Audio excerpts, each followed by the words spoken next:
Hello दोस्तों, मैं कन्हैया एक बार फिर से स्वागत करता हूं आप सभी का आपके अपने यूट्यूब चैनल इंग्लिश ज्ञान पे, जहां पे आपको स्कूल, कॉलेजेस एंड स्टडी से जुड़ी टिप्स एंड अपडेट्स मिलती रहती हैं। तो दोस्तों, आज की इस वीडियो में हम DU BEd MR की एलिजिबिलिटी क्राइटेरिया क्या होती है, प्लस DU BEd MR में टोटल सीट्स कितनी है, एंड इसके बाद एट द एंड हम बात करेंगे कि DU BEd MR के लिए जो सिलेबस होता है वो क्या रहता है। तो आज की वीडियो में इन तीनों चीज़ों पर अच्छे से विस्तार से बात करेंगे कि DU BEd MR में क्या क्या क्वालिफिकेशन चाहिए होती हैं एंड क्या क्या सिलेबस हमें पढ़ने की ज़रूरत होती है। तो यदि आप चैनल पे नए हैं तो चैनल को सब्सक्राइब करके हमारे साथ जुड़ सकते हैं, क्योंकि जुड़ना आपके लिए एकदम फ्री ऑफ कॉस्ट है। बस आपको एक सब्सक्राइब करना होता है और आपको बहुत सारी जो सुविधाएं होती हैं इस चैनल के माध्यम से वो प्रोवाइड करी जाती हैं। लाइक जितनी भी इंफॉर्मेशन होती है DU BEd के रिगार्डिंग वो आप तक एकदम जल्दी पहुंचाई जाती है, और जितनी भी DU BEd की प्रिपरेशन से रिलेटेड गाइडेंस होती हैं वो सारी आप तक दी जाती है। बाकी एक और चीज़, अगर आप हिंदी साहित्य को पसंद करते हैं, हिंदी साहित्य में कविताएं सुनना पसंद करते हैं या क्रिएटिविटी देखना पसंद करते हैं, तो डिस्क्रिप्शन में एक लिंक दिया गया है मेरे सहपाठी के चैनल का, उसको एक बार जाकर ज़रूर देखें। और यदि पसंद आए उनका कंटेंट तो उन्हें सब्सक्राइब करें, उनका साथ दें, उन्हें सपोर्ट करें, क्योंकि आपका सपोर्ट ही हम सबको आगे बढ़ा सकता है। तो अच्छा लगने पर सपोर्ट कीजिए। बाकी चलिए शुरू करते हैं आज की वीडियो को और देखते हैं कि जो DU BEd MR का क्राइटेरिया होता है, एलिजिबिलिटी क्राइटेरिया होता है वो क्या होता है। तो जो DU BEd का मेंटल रिटार्डेशन वाला कोर्स होता है उसकी एलिजिबिलिटी क्राइटेरिया भी लगभग सेम ही होती है BEd जनरल की तरह और BEd विजुअल इम्पेयरमेंट की तरह।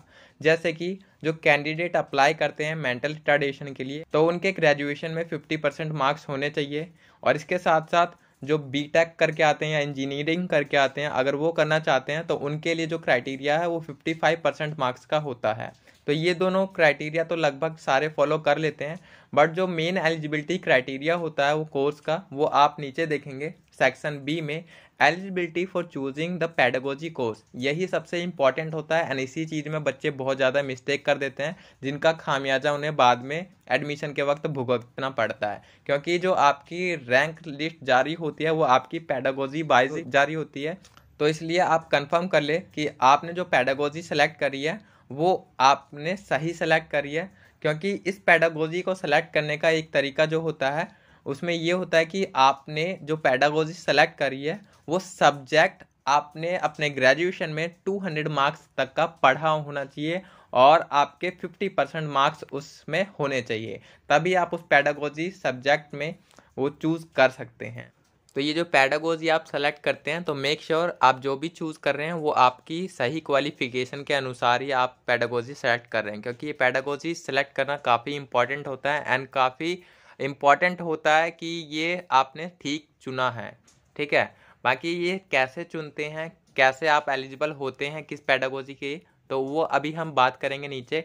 बाकी यहाँ पे आप ये लाइन रीड कर सकते हैं कि only those candidate will be considered eligible who fulfil both above mention and B criteria. तो ये जो ऊपर हमने डिस्कस करा है A1 A2 B, तो ये दोनों क्राइटेरिया अगर आप फॉलो करते हैं और इसमें पास हो जाते हैं तभी आप इसमें एलिजिबल होते हैं एप्लीकेशन फॉर्म भरने के लिए। और एक और चीज़, आप हर एक कोर्स का एक एप्लीकेशन फॉर्म भर सकते हैं। लाइक अगर आप DU BEd जनरल का फॉर्म भर रहे हैं तो आप BEd visual impairment and BEd MR का भी भर सकते हैं।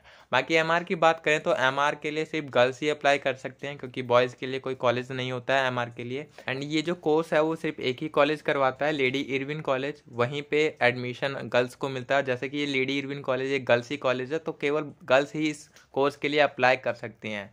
ठीक है, बाकी अब पेडागोजी की बात कर लेते हैं कि पेडागोजी कैसे सेलेक्ट की जाती है। तो देखिए यहाँ पे पहले C वाला पार्ट हम पढ़ लेते हैं। Candidate who have done BCom can opt for social science provided that he/she has studied one of the subject offered in the following tables for at least 200 marks and obtain minimum 50% marks in this subject। तो जो BCom वाले candidate होते हैं वो केवल social science की जो pedagogy होती हैं उसी को सेलेक्ट कर सकते हैं, एक्सेप्ट दैट वो और कोई सा कोर्स सेलेक्ट नहीं कर सकते हैं। लाइक वो मैथमेटिक्स नहीं चूज़ कर सकते हैं एंड ना ही वो सोशोलॉजी चूज़ कर सकते हैं, ना ही वो साइकोलॉजी चूज़ कर सकते हैं। वो केवल सोशल साइंस की जो पेडागोजी में सब्जेक्ट आते हैं उन्हीं को चूज कर सकते हैं जो उन्होंने 200+ मार्क्स तक का पढ़ा होगा अपने ग्रेजुएशन लेवल में और उसमें उन्होंने 50% मार्क्स पाए होंगे।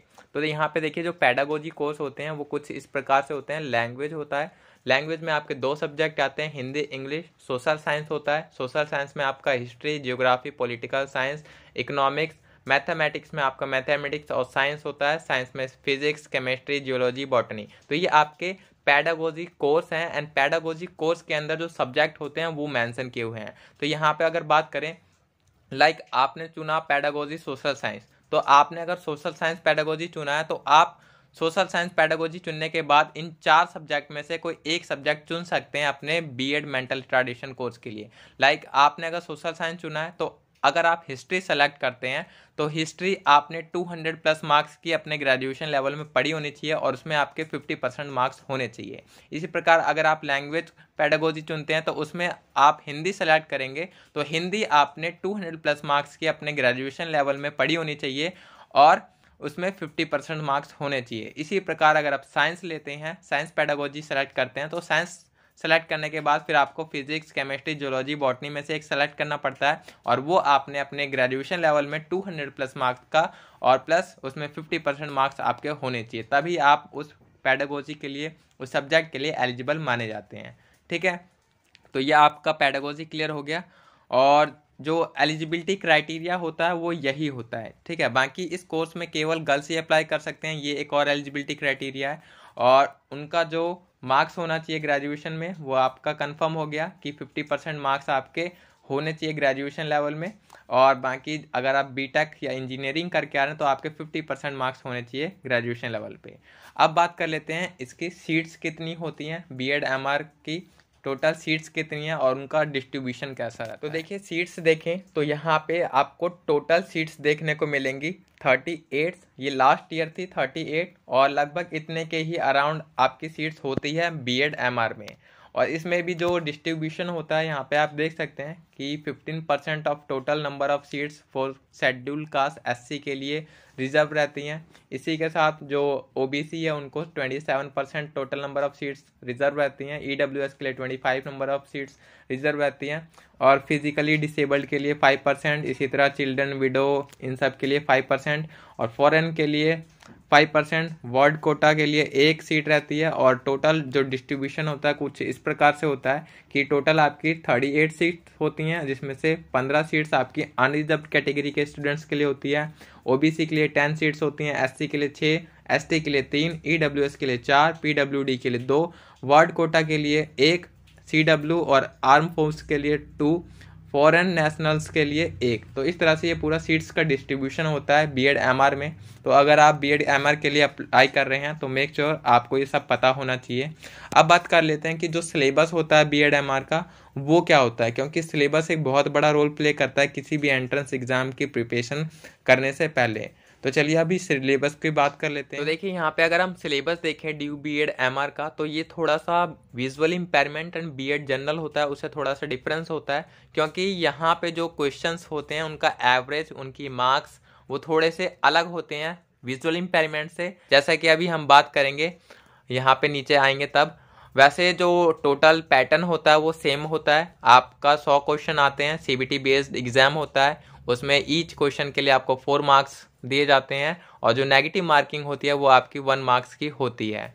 ठीक है, बाकी जो कंटेंट आपको कवर करना होता है इसकी प्रिपरेशन के लिए वो आप देख सकते हैं कि रीजनिंग एंड जनरल अवेयरनेस के क्वेश्चंस आते हैं वहाँ पे 35, लैंग्वेज एंड कॉम्प्रिहेंशन आपके 2 आते हैं, 2 इंग्लिश से 2 हिंदी से, जो कि टोटल नंबर ऑफ क्वेश्चन 20 हो जाते हैं। और आपकी जो 10th क्लास लेवल तक की एनसीईआरटी की बुक्स होती है वहाँ से टोटल 55 क्वेश्चंस आते हैं। तो इस तरह से ये ओवरऑल 100 हो जाता है।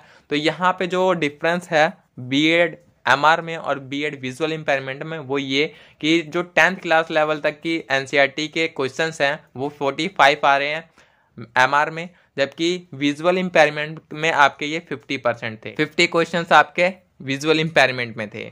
और इसके अलावा जो रीजनिंग जनरल अवेयरनेस है 35 वो आपके 30 थे विजुअल इम्पेयरमेंट में। तो इस तरह से ये थोड़ा बहुत ऊपर नीचे रेशो है, बाकी जो सिलेबस रहता है वो सेम ही रहता है ऑलमोस्ट।